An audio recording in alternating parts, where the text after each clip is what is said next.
Halo, Assalamualaikum warahmatullahi wabarakatuh. Balik lagi di channel YouTube Yasmin. Hari ini Yasmin sudah bersama seseorang. Langsung saja kita sapa. Halo, Bang Ian. Halo, Min. Boleh Assalamualaikum. perkenalkan dirinya dulu? Iya, panggil aku Ian aja. Aku sekarang lagi di Kuala Lumpur. Ya, jadi aku kerja di sini. Aslinya? Jadi sudah 3 tahun. Jadi aku aslinya di Depok sih. Orang Depok. Oke. Gitu. Ya, kita waktu itu ketemu di ini ya. Di Ambon ya waktu itu. Iya, Ya. di Ambon, Indonesia Seed Ya. Expo. Jadi teman-teman, Ya. kalau sedikit cerita nih, kalau Yasmin dan Bang Ian itu kenalnya waktu acara Apexi ya, Asosiasi Apexi, Kota ya. Seluruh Indonesia. Waktu itu diadain di Ambon 2014 apa 2015? 14 sih. Iya, kalau nggak 14 salah ingat aku. 2014 ya. Nah, Iya. Bang Iya. Ian ini adalah duta wisata dari Depok. Depok, Nah, ya. aku dari Banjarmasin. Jarmasin. Iya. Kenal waktu acara itu. Akhirnya kita bikin grup ya, grup Sahabat Indonesia Iya. ya. Sama teman-teman Sahabat duta Indonesia. Duta Wisata Indonesia itu gabungnya di sana pada tahun itu yang kita kumpul waktu di tapi nggak semua ya, kebetulan cuma yang Iya. kebetulan kita ketemu aja. Kan mungkin bisa cerita sedikit sih, sekarang sudah berapa lama di Kuala Lumpur? Ya sudah kurang lebih 3 tahun lebih ya, 3 tahunan. Terus di sini kerja di tepatnya di Kuala Lumpur ya. Nah gitu aja sih. Jadi keseharian semua di Kuala Lumpur.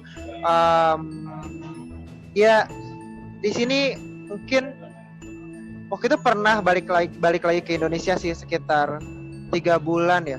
Pas waktu September sampai November. Liburan Ya, atau sekitar emang pengen balik awalnya? Itu tuh kayak sejenis namanya cooling period gitu. Jadi aku pindah company ibaratnya, kayak pindah company gitu. Jadi harus kayak jeda 3 bulan. Oke. Nah, Jadi gitu. kerjanya di mana di Kuala Lumpur? Kerjanya ini di company atau gimana? Sebutin Iya, company atau iya, gimana? iya, nggak apa-apa. Oke. Accenture namanya. Oke. Dan Accenture. Ya. awalnya bisa kerja di situ gimana sih ceritanya? Mungkin bisa diceritain sedikit.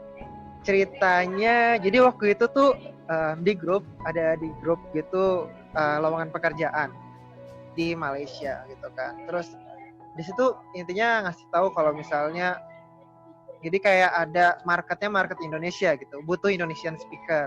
Oke. Nah akhirnya coba apply, ternyata itu tentang customer experience gitu. Jadi kita kayak dikasih sebenarnya kayak modelnya kayak apa ya, tentang customer experience, cuman customer experience-nya model-model kita analisis suatu transaction lah gitu-gitu. Ya udah akhirnya baru dilihat-lihat, kita dapat trainingnya dulu di sini, akhirnya bisa keep up juga gitu. Berapa orang dari Indonesia?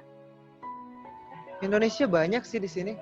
Sekitar 200-an orang ada. Untuk yang 200-an orang. Untuk yang Indonesian speaker. Oke. Iya gitu. Jadi karena dia 24 jam kan servisnya. Terus emang besar juga memang workload-nya ya. Jadi butuh banyak orang Indonesia di sini. Oke Bang Ian, mungkin bisa diceritain dong, saat ini kan kita lagi dalam kondisi pandemi COVID di seluruh dunia nih. Wabah ini kan bukan cuma dirasakan oleh Indonesia atau Malaysia atau Kuala Lumpur aja, tapi emang di seluruh dunia. Nah kemarin Yasmin juga sempat sharing-sharing sama teman kita juga waktu itu ya, si Bang Irfan di Abu Dhabi. Nah Bang Ian boleh dong sharing dong situasi di Kuala Lumpur sendiri gimana setelah pandemi ini? Nah kalau situasi di Kuala Lumpur ya, itu kita punya banyak tahapan di sini. Kalau di Indonesia namanya PSBB ya, kalau di Jakarta ya. Iya. Kalau di lain juga gitu kan ya sama. Yeah. Nah tapi kalau di sini namanya MCO, gitu, Movement Restriction Order namanya. Nah jadi kita punya tahapan. Jadi pertama banget waktu muncul lockdown, jadi kan ada lockdown ya dibilang. Tapi kita kayak namanya bukan lockdown banget sih, namanya movement restriction. Itu tanggal 17 Maret kalau nggak salah. Ya 16-17 Maret. Nah terus kayak suatu di sana kayak itu benar-benar kayak di lock itu. benar-benar kita di limit banget ya, di restrict banget kita keluar gitu kan, banyak nggak bolehnya. Tapi ada yang bolehnya juga gitu, nggak mesti benar-benar kayak blok semua. Kalau nggak salah benar-benar tempat kerja nggak boleh ada kan, nggak boleh operasi gitu kan. Terus kalau misalnya yang buka tuh cuman kayak grocery gitu kan, grocery aja. Terus kayak benar-benar yang esensial banget, misalnya kayak listrik gitu kan, yang ini listrik kayak apa namanya, tempat-tempat yang memang esensial masih bisa yang beroperasi, cuman kita cuma lebih banyak aksesnya grocery sih, kayak tempat-tempat warung-warung kayak gitu yang Mayus kalau nggak salah. Kalau di sini ada Mayus, mungkin ya Sevel. Pokok ya. Iya, dan pokok kayak gitu paling bisanya. Tapi waktu itu inget banget, jadi masih panik buying kan, jadi kayak semua habis kayak di apa namanya waktu itu di Ion kayak gitu-gitu. Wah, habis nih gimana? Kita harus cari tempat yang benar-benar kayak yang jarang orang kunjungin gitu. Terus di sana masih banyak kayak misalnya Indomie gitu kan. Kita masih di sini ada Indomie, jadi kayak ya udah lumayan kan. Berarti kalau ya gitu. Berarti di Kuala Lumpur sendiri juga sempat mengalami masa panic buying karena pandemi ini ya. Kalau untuk case-nya sendiri di bulan Maret itu case-nya lumayan besar atau sebenarnya itu bentuk antisipasi dulu aja? Justru karena itu memang besar sih, memang besar waktu itu. Masih ingat kayak ratusan gitu deh. Oh ya, jadi di bulan Maret itu udah ratusan? Ratusan langsung lonjak tinggi banget ya. Jadi kayak curve-nya langsung naik karena pesat banget. Jadi dulu saya ingatku emang kecil dulu kan, makanya belum ada kayak PSBB-nya itu namanya MCO ini. Nah, setelah udah lonjak tuh curve-nya, itu baru benar-benar langsung kayak udah kita harus movement restriction order. Oke. Jadi akhirnya di situ kita lihat kan langsung masih naik sampai naik. Nah, jadi pas udah turun lagi. Nah, udah mulai turun lagi, itu ada namanya RMCO. Jadi namanya Recovery Movement Restriction Order itu, recovery-nya. Jadi kayak kita like new normal. Direnggangkan. Kayak ibarat direnggangkan. Jadi nggak benar-benar langsung new normal gitu. Jadi ada mulai dibuka dikit-dikit kayak jam waktu buka apa namanya? Biasanya nih kayak dulu bukan restoran, grocery itu tutup jam 8-an gitu kan. Jam 8-an gitu kan. Nah, sekarang udah mulai dilamain bukanya sampai sekitar jam 10-an ya, sudah 10-an deh waktu itu. Nah, habis itu pas waktu RMCO itu restoran dibuka, udah bisa dibuka, udah mulai dioperasi. Terus juga kayak kantor-kantor udah mulai ada yang dibolehin kalau memang penting banget. Emang harus misalnya ada operasinya gitu. Nah, itu udah mulai dibuka, nah, gitu-gitu deh. Tapi masih kayak gimana ya? Dulu tuh inget banget waktu pas puasa. Nah, pas restoran itu bukanya cuma sampai jam 8. Nah, jadi kan buka tuh. Oke, kita buka puasa. Akhirnya pas buka puasa di sini jam 7.20. Oke, akhirnya buka puasa kan, makan di tempat. Makan cuma sampai jam 8. Udah tutup, ya kayak ya udah disuruh pulang kita. Nggak ada. Jadi benar-benar kalau makan udah di situ aja gitu, nggak bisa nongkrong lebih lama lagi kayak dulu. Iya sih. Tempat itu. Terus untuk ada pembatasan nggak untuk pengunjungnya sendiri, untuk customer itu sendiri yang kayak di tempat makan gitu-gitu sih, pelanggan itu apakah ada pembatasan jumlahnya berapa orang atau pada MRCO itu udah bisa aja gitu semuanya? Jadi dulu itu pertama kali banget kita dibatas-batasin banget sih emang. Itu physical distancing pasti banget di sini. Kayak kalau misalnya di LRT gitu ya, LRT, MRT itu ditandain gitu kan, di X gitu di setiap. Jadi harus memang satu kasih space gitu kan tempat duduk. Sama di restoran juga pasti dikasih jarak-jarak gitu tempat duduknya. Terus juga tracing kontak itu penting banget. Jadi ada nih namanya My Sejahtera application gitu. Nah, kita bisa akses, bisa ada aplikasinya juga di di Android sama Apple. Itu tinggal scan code, itu udah langsung ke trace nomor kita. Jadi scan barcode kayak gitu terus. Nah, itu emang dari pemerintah Malaysia buat aplikasi. Jadi cuman tinggal scan doang, udah nggak perlu tulis nama sama nomor lagi. Oke. Untuk akses tadi ya, untuk akses layanan publik tadi ya. Masuk. Iya, untuk masuk ke restoran, untuk masuk layanan publik. Bahkan sekarang udah bisa banyak kayak masukin barcode itu kalau misalnya kayak apa ya? Yang waktu nikahan, ada itunya barcode-nya. Jadi udah bisa daftarin juga. Jadi mereka gitu, yang nikahan nggak mesti ngisi buku tamu lagi ya, udah tinggal scan barcode. Scan barcode, iya. Kayak gitu sekarang udah model-modelnya kayak gitu, udah terintegrasi. Kalau di sini alhamdulillah bagusnya gitu sih di sini. Ketat masker penting banget sih. Kayak harus pakai terus gitu dari awal. Kalau di sini masker denda kalau nggak pakai masker denda 1.000 ringgit. 1.000 ringgit itu berapa berarti? Iya. Itu 1.000 ringgit tuh sekitar 3,5 juta. Ya, Oke, 3,5 juta. 3,5 juta rupiah. Iya. Kalau 3,5 juta mungkin, Iya. Kenapa? Terus. Iya, mungkin waktu yang di Abu Dhabi berapa? Mungkin 20 juta. Oh, 20 juta ya? Iya. 20 juta atau senilai 5.000 dirham. 5.000 dirham. Iya. Ya, mahal banget sih kalau itu. Cuman memang kalau di sini kasiannya, di sini ketat banget sih, memang ada yang ketangkep, benar-benar ketangkep, dan waktu itu ada anak kecil gitu, waktu itu di berita, benar-benar didenda 1.000 ringgit, terus kayak dia nangis kayak gitu, benar-benar nangis, tapi emang benar-benar lumayan kan, uang segitu loh, apalagi buat anak-anak kan gitu. Tapi justru malah bikin masyarakat di sana akhirnya jauh lebih disiplin kan, karena dengan adanya aturan ini tadi. Dan jadi pelajaran juga karena kasus si anak ini sendiri pun pasti mengingatkan orang lain juga buat, wah aku nggak bisa nih kayak gini nih, kalau aku sekali aja lalai lumayan nih dendanya segitu, ya kan? Iya benar. Kan di Kuala Lumpur kemarin sempat melewati fase yang MRCO tadi ya? MRCO, iya. Nah, untuk fase dari MRCO akhirnya normal itu berapa lama jangka waktunya? RMCO sebenarnya RMCO itu sebenarnya ada fasenya juga ya. Jadi ada fase 1 yang aku bilang tadi. Jadi udah mulai direnggangin nih kecil-kecilan. Itu aku lupa pas waktu tanggal bulan apa. Kalau nggak salah Agustus kalau nggak salah ya.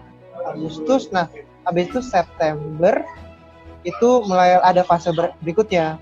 Fase yang memang benar-benar udah mulai lebih banyak longgarnya gitu. Nah, longgarnya pun ini tetap masker harus ready terus, nggak bisa. Cuman restoran lebih banyak buka lagi, lebih lama lagi gitu. Sekarang lebih lama lagi bukanya sampai. Mall juga udah pada beroperasi seperti biasa ya. Betul. Iya, banyak kantor-kantor yang udah bisa buka, udah banyak. Asal ikut SOP sih yang penting. Yang penting itu sih kalau misalnya yang RMCO fase kedua. Cuman yang paling pengen sharing banget ya tentang ini gitu, karena di Malaysia ini kita nge-ban banget kan, orang-orang luar untuk masuk ke Malaysia gitu, kecuali orang Malaysianya gitu kan. Orang Malaysia yang di luar mereka nggak apa-apa terbuka, cuman kayak misalnya orang Indonesia pengen masuk ke sini, itu sekarang nggak boleh. Dari waktu kemarin nggak boleh gitu. Nah, itu dikarenakan case di Indonesia kan masih tinggi-tingginya ya, masih tinggi-tingginya. Jadi kayak mereka mungkin jadikan Indonesia di list itu. Termasuk kalau dia di Southeast Asia ada Indonesia, Filipina, sama lagi apa ya? Lupa. Ya pokoknya ada masuk salah satu list itu lah. Nah, sebenarnya pengen banget pulang gitu. Gue pengen pulang pergi, tapi nggak bisa, sayang banget. Tapi apakah ada kebijakan ketika teman-teman warga negara Indonesia yang harus bekerja di Malaysia, yang mungkin saat ini sedang lagi ada di Indonesia nih, mau balik ke sana untuk kerja lagi, apakah bisa ada pengecualian atau mereka tetap nggak bisa untuk balik? Jadi waktu RMCO yang fase pertama itu tuh masih dibuka untuk expat golongan Expatriat. pertama. Oke. Yang golongan pertama banget nih yang kayak apa ya, manajernya gitu, yang udah atas banget ya, kayak bos-bosnya gitu lah, itu bisa udah kelasnya atas. Cuman kalau yang masih yang golongan di bawahnya masih belum bisa. Nah, kalau resident misalnya kayak dia kayak orang Indonesia tapi nikah sama orang Malaysia, itu bisa. Oke, Tapi jadi ada pengecualian. ada pengecualian waktu itu. Tapi sekarang udah nggak bisa lagi. Sekarang udah benar-benar di Lockdown. untuk masuk lock dari Indonesia, dari Filipina itu nggak bisa. Jadi semua plan aku pengen ke Indonesia benar-benar nggak bisa sekarang. Ya udah, jadi itu aja sih. Kalau sekarang udah nggak ada pengecualian. Semoga aja ya. Iya. Dibuka. Kalau untuk new normal sendiri udah berapa lama berlangsung setelah MRCO kemarin? Kapan sih mulai new normalnya di KL? New normal tuh sekitaran Agustus ya, itu udah mulai lumayan new normal ya. Kayak tapi bisa dibilang new normal itu juga enggak juga gitu. Karena kita memang benar-benar tetap tracing, pokoknya ada SOP-nya tuh tetap berjalan gitu. Walaupun kayak kita pemerintah ngelonggarin nih, kayak rakyatnya tuh aku rasa kayak masih ikutin SOP-nya gitu. Iya. Jadi terasa normal banget enggak juga gitu. Ya udah, kita pakai masker semua kemana-mana, di LRT, di jalan kayak gitu. Terus di restoran ya dibuka memang karena makan kan. Tapi ada SOP-nya, misalnya tracing barcode itu. Terus physical distancing itu juga perlu banget, makanya masih banyak yang secara nggak langsung nih, misalnya LRT udah nggak ada lambang X-nya tuh, tapi tetap kayak dikasih jarak gitu kalau lagi sepi. Tapi kalau lagi rame ya gimana lagi ya. Berarti mereka tetap aware ya dengan protokol kesehatan yang sudah memang diinikan, jadi mereka tetap hati-hati meskipun sekarang sudah dikasih berbagai kelonggaran ya oleh pemerintahnya. Iya. Kalau Bang Ian sendiri waktu masa kemarin waktu masa kemarin MCO ya, itu sempat WFH atau gimana? Atau sampai sekarang masih WFH atau gimana? Sampai sekarang masih WFH, masih ya, karena kan emang kebetulan aku memang gak harus memang kerja di kantor, jadi kayak dikasih work from home aja. Justru company juga rekomendasinya itu, kalau misalnya memang pekerjaannya harus banget kerja di kantor ya baru boleh di kantor. Itu sempat juga pengen ada kayak meeting satu tim karena kita mau ada strategic planning, terus masih nggak boleh untuk rapat di kantor gitu. Waktu itu kondisi kayak gitu, ya udah akhirnya kita terpaksa meeting online juga. Gitu lah, lewat MS Team waktu itu. Ya. Di KL kan kalau Yasmin dengar nih dari Bang Ian, itu kayaknya mereka tuh benar-benar disiplin banget. Apa sih yang bisa bikin masyarakat di sana tuh bisa sedisiplin itu? Oke, jadi kalau aku melihat culture mereka ya, kayak dari yang punya, misalnya yang punya posisi, misalnya orang kayak kerja di bagian LRT gitu, mereka nggak segan-segan kalau misalnya ada yang melanggar aturan, mereka marah-marah gitu. Kalau Indonesia kan kayak yang dimarahin malah dimarahin balik. Betul. Kan ada apalagi ya, ada yang nggak mau dimarahin itu kan, marah-marah. Tapi kalau di sini memang galak banget gitu. Misalnya supir-supir. Jadi di sini ada semacam Transjakartanya ya, namanya Rapid KL. Terus ada yang misalnya nggak bayar atau apa gitu ya, terus nggak properly gitu, terus kayak ngerasa ngeganggu penumpang lain, gimana udah dimarahin, dibentak-bentak, kamu ngapain, bla bla bla bla, dengan nada yang kencang banget gitu. Udah, ini benar-benar kalau diem lagi, jadi semuanya kayak pada malu ya akhirnya. Dan tegas gitu, mereka pada tegas. Kalau misalnya ada rule kayak gini, yang punya rule lebih tegas gitu, gue merasa. Nah, ya mungkin dari ketegasan gitu juga dari dulu, mungkin akhirnya sampai sekarang ngebentuk orang-orang pada ya takut untuk melanggar gitu. Dan kayak misalnya yang aku lihat banget budaya ngantrinya bagus banget gitu. Dampak apa sih yang dirasain selama pandemi ini? Ada nggak dampak yang dirasain yang cukup apa ya istilahnya, kan apalagi seorang perantauan ya, buat kalian sendiri kan tinggal di sana sendiri tuh. Nah, ada nggak sih satu momen yang rasanya tuh kayak berkesan banget gitu selama pandemi? Berkesan banget.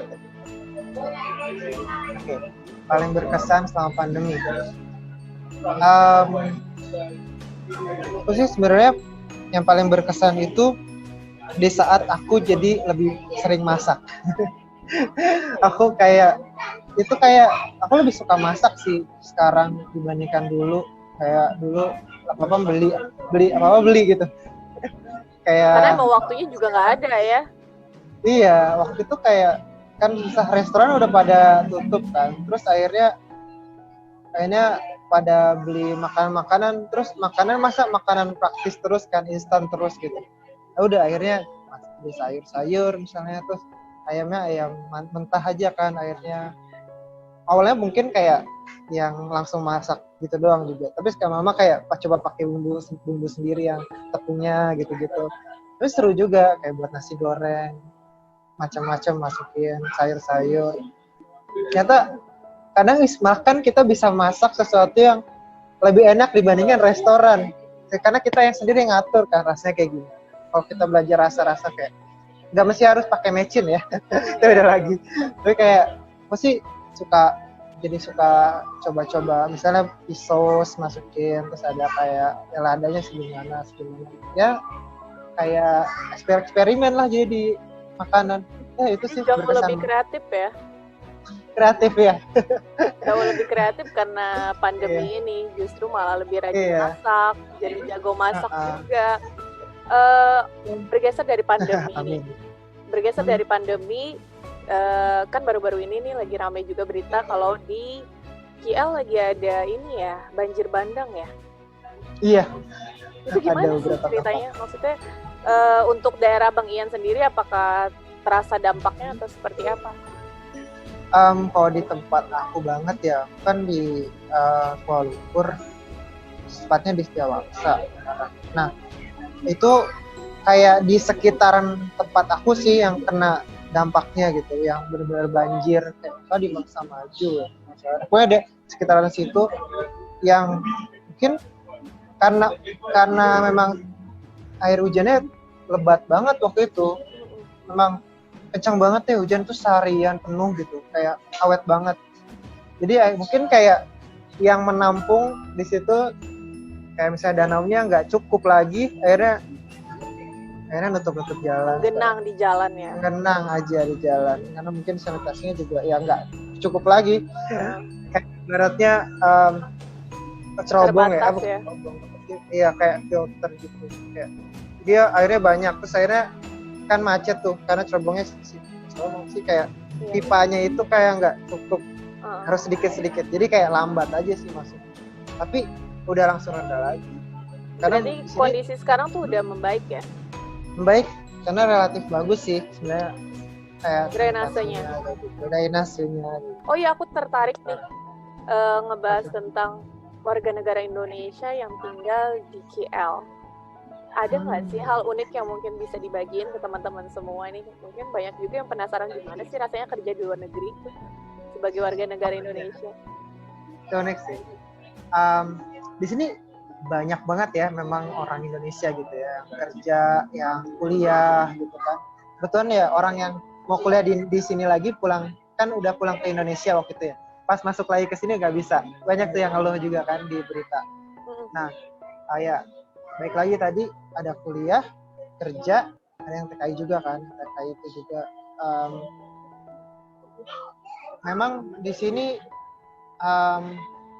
pas pertama kali ke sini ya, itu tuh aku kira bakal mirip banget sama Indonesia. Tapi ternyata ada bedanya. Maksudnya beda yang secara signifikan juga gitu. Kalau misalnya bahasa, ada lah ya bahasa-bahasa yang mirip sama kita gitu kan. Tapi ada yang beda juga yang akhirnya translation gitu. Kayak misalnya pergi jalan-jalan, mereka nggak mau pakai jalan-jalan, pakai dilepak, lepak gitu. Itu kan bingung ya, mau apa ya lepak, nggak ngerti kan. Kalau itu jalan-jalan kayak gitu. Kadang dingin, di sini ngomongnya sejuk. Jadi kayak kita harus tahu juga penggunaan bahasa mereka apa. Berapa lama penyesuaiannya? Bisa lah kayak itu berapa bulan ya, 3 bulan 4 bulan ya, kayak prohibition lah ya. Kayak prohibition, kayak ya bisa sih untuk kayak bahasa kayak gitu. Cuman tetap aja tiba-tiba ada bahasa baru kadang-kadang kan. Kalau misalnya kita berinteraksi banyak sama orang Malaysia, lebih banyak kosakata baru lah yang beda. Terus secara culture itu beda banget sebenarnya. Kalau misalnya orang Indonesia itu yang memang gimana ya, bisa dibilang apa ya dibilangnya, oke lah, misalnya yang suka nongkrongnya gitu kan, nongkrong. Kalau di Malaysia lebih ke mamak gitu, ada namanya mamak kayak warung India. Di sini makanannya beda gitu sama di Indonesia, yang kayak biasanya Indonesia kopi, apa namanya, kopi terus kayak Indomie gitu-gitu. Kalau di sini lebih cuman apa ya, lebih makanan India kebanyakan. Kalau misalnya yang warung-warung kopi kayak gitu. Jadi di sana nasinya pun nasi lemak ya? Nasi lemak, iya, buat kayak nasi uduknya mirip-mirip gitu. Cuman rasanya beda gitu, kayak budaya nongkrongnya lebih banyak di Indonesia sih. Ada nggak kayak Beda perkumpulan? tipenya juga. Ada perkumpulan nggak buat teman-teman yang lagi kerja di sana, warga-warga Indonesia gitu? Perkumpulan mungkin ada yang ini ya, kalau kuliah ada yang perkumpulan PPI itu ya, organisasi PPI paling ya. Tapi kalau pekerja jarang ya. Kalau pekerja mungkin ada Facebook, ada perkumpulan pekerja mungkin ada juga. Cuman di sini lebih menyebar aja sih, lebih biasa kayak random ya, nggak ada kayak, maksudnya mungkin kan Bang Ian tuh ada dalam waktu 1 bulan mungkin kumpul di KBRI, terus ketemu orang Indonesia, terus ada punya komunitas atau apa gitu. Komunitas orang Indonesia nggak terlalu sih di sini, nggak terlalu. Mungkin karena terlalu banyak kali ya orang Indonesia di sini. Terus kayak setiap tempat punya circle sendiri. Misal orang Indonesia banyak kan, misalnya di kantor aku, ya udah main sama circle ini aja gitu. Nah paling misalnya apalagi orang Indonesia yang kuliah gitu kan, mereka juga punya teman-teman orang Indonesianya gitu, sekumpulan di situ. Jadi mereka ya udah mainnya di geng sana gitu. Bahkan ada teman aku yang memang dulu kuliah pernah cerita kalau misalnya mereka tuh yang Indonesia terkenal, ya udah ada perkumpulan orang Indonesia, ya udah lebih banyak mainnya sama orang Indonesia di situ, nggak menyebar kemana-mana. Kayak mereka lebih banyak kumpul gitu, nggak yang kayak satu Malaysia gitu ada kumpulan sendiri. Apa sih yang dikangenin dari Indonesia? Awalnya pengen ngomong makanan. Cuman di sini juga ada sih orang-orang Indonesia yang udah punya restoran di sini kan. Masih ada geprek bensu, udah ada di sini. Sorry sebut merek ya, nggak apa ya. Iya ya, nggak apa-apa. Terus ada ayam gepuk itu udah ada, mie ayam ada, martabak ada. Jadi kayak makanan ada lah ya. Yang pasti teman-teman banget sih. Paling kayak nongkrongnya gitu kan, lebih tempat-tempat nongkrong banyak gitu kan di sana Indonesia. Apalagi ya, keluarga yang pasti. Aku kangen suasana apa ya, serunya gitu. Kayak dulu tuh Indonesia kayak emang nggak ada habisnya untuk jalan-jalan sih, kayak beda banget. Cuman emang jadinya costly banget ya. Cuman nggak tahu, seru aja gitu kayak jalan-jalan, lebih banyak interaksi. Kalau di Indonesia aku merasa kayak volunteer juga kayak banyak banget ya, mungkin gara-gara banyak masalah juga ya. Iya. kayak Mm-mm. kayak gue dulu suka ikutan apa namanya, kayak waktu itu ikutan itu Indonesia, terus kopi dulu komunitas muda hijau. Mm-mm. Itu kayak pelestarian lingkungan gitu kan, terus kayak gitu itu banyak banget di Indonesia kayak tersebar gitu kan, karena memang banyak masalah di situ. Mm-mm. Kalau di sini ada tapi nggak sebanyak Indonesia, ya, dan rekrutmennya nggak banyak gitu ya. Aku ngerasa kayak aku kangen itu sih kalau di sini di Indonesia itu deh, terbuka untuk banyak organisasi gitu. Oke, jadi Jadi kali ini pembahasan kita agak sedikit berbeda. Kalau biasanya cerita yuksnya sambil duduk di ruangan, tapi kali ini sama Bang Ian langsung dari Ya. Kuala Lumpur kita ngelihat situasi terkini nih. Maksudnya kondisi selama new normal ini seperti apa? Bang Ian Ya. lagi di mana? Aku sebenarnya lagi di kafe namanya Beans Brothers. Oke, nge-vlog ya. Iya, ini namanya Beans Brothers. Jadi aku lagi di mall. Terus kalau misalnya ini di mall kita kayak ada tracing kontak kan. Nah, ini kayak modelnya kayak gini kalau tracing kontak.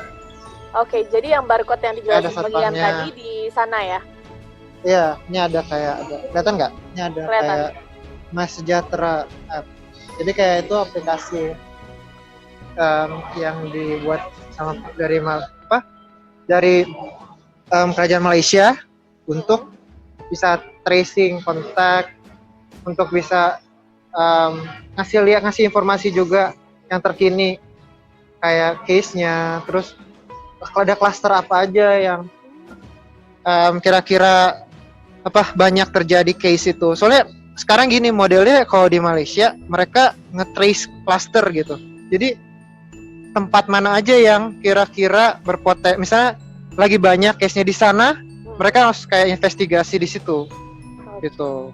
Jadi benar-benar mereka ketat banget ya. Langsung ngelihat gitu, langsung investigasi, langsung tutup. Di sana red zone langsung tutup. Oke. Nih, ini keadaan di luar. Berarti emang nggak ramai ya, maksudnya untuk kafenya sendiri tuh benar-benar kayak terbatas dan memang nggak banyak juga yang keluar. Iya, nggak terlalu banyak keluar sekarang. Terus Gitu. itu Ini, semuanya pada pakai masker ya? iya, pakai masker, kecuali yang ada foto kan ya. Kadang-kadang dibuka juga kan. Benar. Iya. Asik ya. Itu di Gitu. daerah mana? Ini di daerah Ampang. Namanya di daerah Ampang. Dekat Bukit Bintang? Cukup dekat, sekitar 1 kilometer dari Bukit Bintang. Lebih dekat dari KLCC. Oh iya. Lebih dekat dari KLCC mana ya? KLCC ya. Nah, kelihatan di sini. Nah, itu tuh kayak kalau kalian lihat di situ ada KLCC, menara ke kanan, tapi ketutupan ini sih, ketutupan gedung. Iya. Sana. Ya, ke arah sana. Gitu. Tapi jalan udah mulai ramai ya? Iya, lumayan ramai. Sekarang kan kalau misalnya lagi weekend itu nggak terlalu ramai. Biasanya ramainya tuh justru pas lagi rush hour, kayak pulang kerja gitu kan, atau masuk kerja itu macet juga ada di KL. Jadi kalau di Jakarta macet, di KL juga ada itu. Berarti memang semua yang bikin macet dan keramaian di sana pun karena mereka beraktivitas kayak kerja gitu-gitu ya, bukan karena emang pengen jalan-jalan atau apa ya. Jadi justru malahan di waktu weekend lebih sepi, lebih lenggang. Karena masyarakatnya lebih memutuskan untuk bertahan di rumah daripada buat jalan-jalan ya. Iya, mungkin ada macet tapi kayak di daerah tertentu aja. Yang tertentu, misalnya kayak Bukit Bintang itu kayak misalnya weekend gitu kan. Memang kawasan malam padat minggu, ya? Pasti padat ya, biasanya macet di situ. Biasanya gitu aja sih. Cuman kalau di luar-luar sana jalan besar kan, terus juga mungkin kayak density untuk banyak mobilnya juga nggak terlalu banyak gitu. Ya. Boleh kasih lihat nggak ke kita apa maksudnya situasi di sana yang maksudnya yang lagi di dalam kafe, teman-teman mungkin yang lagi pada ngantri gimana gitu. Kafe lagi sepi sekarang. Ya. Jadi emang nggak ada antrian ya? Nggak ada sekarang. Nah memang itu benar-benar tergantung kondisi banget sih, kayak misalnya memang lagi sepi, kalau lagi rame bisa rame. Biasanya kayak kalau viral gitu kan, misalnya lagi banyak banget yang suka gitu kan, baru dibuka restorannya, terus ya bisa rame. Tergantung kayak gitu biasanya. Berarti sama kayak di Indonesia juga, kalau ada yang baru rame banget ya? Iya viral gitu kan. Ini kayak gini, nih misalnya nih tadi Beans Brothers. Oke, jadi itu ada penandanya ya. Wah, lebih jelas ya penandanya. Wow, jadi emang benar-benar mereka berjarak banget ya. Gitu deh. Boleh dong Bang Ian kasih saran mungkin dan masukannya juga buat teman-teman di Indonesia menghadapi masa pandemi COVID ini seperti apa? Oke, jadi jujur ini aku pengen banget share ini ke orang-orang, teman-teman orang Indonesia di sana, terutama yang daerah tempatnya itu case-nya lagi tinggi-tingginya. Jadi aku tuh pengen banget pulang ke Indonesia. Banyak banget plan yang aku pengen lakuin gitu, untuk pengen pulang ketemu keluarga gitu kan. Dan banyak banget kegiatan lainnya. Nah, ini di Malaysia ini ngeblok orang Indonesia untuk datang karena case-nya lagi tinggi-tingginya banget gitu. Jadi aku butuh banget kerjasamanya untuk ikutin SOP yang ada, pakai masker, stay home, benar-benar kayak jangan sampai nggak cuci tangan gitu kan, stay tetap bersih gitu kan. Yang paling penting jauhi keramaian. Benar-benar jangan kayak dalam satu tempat gitu terus dekat-dekatan, ya tetap melakukan physical distancing. Intinya walaupun misalnya kita santai gitu, nanti semua orang santai terus akhirnya kena, mau gimana akhirnya kan. Jadi kalau misalnya mulai dari kita yang udah mulai patuh, tetap jaga, menurut aku sih tetap worth it, karena siapa tahu semuanya berpikiran sama untuk bisa jaga diri dan demi pandemi ini berakhir gitu. Yang pasti jangan terlalu mengandalkan pemerintah juga gitu. Maksudnya pemerintah akan berusaha dan kita juga harus berusaha gitu. Jadi together we fight this corona. Gitu. Itu sih, this COVID-19 harus bisa dibilang ya, kita harus berjuang lah untuk melawan ini. Gitu sih. Di luar sana mungkin berpikir saat ini aku sudah bosen di rumah, aku udah bosen dengan aturan yang ada, tapi kasusnya juga nggak turun-turun. Ya semua orang juga ngerasain fase itu, ngerasain bosen. Apalagi buat para perantauan tuh pasti kangen banget sama keluarga. Nah, cuman di momen saat ini tuh bener-bener kayak nyadarin kita bahwa kalau memang kita pengen ngerasain yang kayak dulu lagi, kita memang bener-bener semuanya harus taat dan harus kooperatif. Karena emang kita nggak bisa ngandalin pemerintah aja, semuanya juga tergantung dari kita juga. Apapun itu benar-benar kayak dimulai dari diri kita sendiri, karena kesehatan kita juga tergantung dari seberapa upaya kita untuk ngejaga diri kita dan juga orang lain pastinya. Mudah-mudahan adanya cerita kali ini tuh dari Bang Ian, terus juga Bang Ian udah kasih lihat juga situasi di sana seperti apa. Benar-benar nyadarin kita semua bahwa memang ayo dong, kalau kita pengen case-nya turun sekarang, jangan nunggu orang lain, jangan nunggu nanti, jangan nunggu pemerintah, tapi kita benar-benar juga harus siap untuk melawan ini sama-sama. jangan nyalahin siapapun, karena emang pasti siapa sih yang pengen gitu kan pandemi ini akan menimpa kita semua gitu, nggak ada yang mau, dan ini terjadi di seluruh dunia. Dan memang kita benar-benar harus lebih disiplin lagi dan taat juga dengan aturan pemerintah supaya case ini bisa turun dan kita bisa kembali hidup normal pasti. Betul. Terima kasih banyak Bang Ian buat sharingnya, mudah-mudahan bisa bermanfaat buat kita semua. Pastinya ini menarik banget ya, kan bisa ngelihat langsung situasi di sana seperti apa. Mudah-mudahan bisa jadi inspirasi teman-teman juga yang nonton video ini, dan mudah-mudahan kita jauh lebih taat lagi. Oke, amin. Buat teman-teman juga yang sudah nonton, Assalamualaikum warahmatullahi wabarakatuh. Kuala Lumpur menjaga negaranya dengan aturan yang ada dan kesadaran yang dibangun oleh masyarakat itu sendiri.